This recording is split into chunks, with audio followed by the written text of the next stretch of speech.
এরপর আল্লাহ বললেন ওয়াখফিদ লাহুমা জানাহায যুল্লি মিনার রাহমাতি ওয়া কুর রাব্বিরহামহুমা কামা রাব্বায়ানি সাগীরা। ওয়াখফিদ লাহুমা জানাহায যুল্লি মিনার রাহমা, বাবা মার জন্য রহমতের চাদর বিছিয়ে দাও।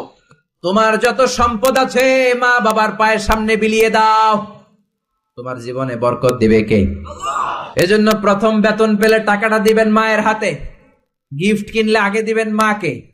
বউরে দিবেন না ওটা বলতেছে না, বউরে তো দিবেনই, কিন্তু আগে মায়ের হাতে কিছু দিবেন, তাহলে আপনার ইনকামে বরকত দিবে কে? আর বাবা মা একজন কিংবা দুইজন যদি দুনিয়া থেকে বিদায় নেয়, বাবা মার কবরের সামনে দাঁড়িয়ে চোখের পানি ছেড়ে তোমরা পড়ো রব্বিরহামহুমা কামা রাব্বায়ানি সাগীরা ওয়া কুর রাব্বিরহামহুমা কামা রাব্বায়ানি সাগীরা।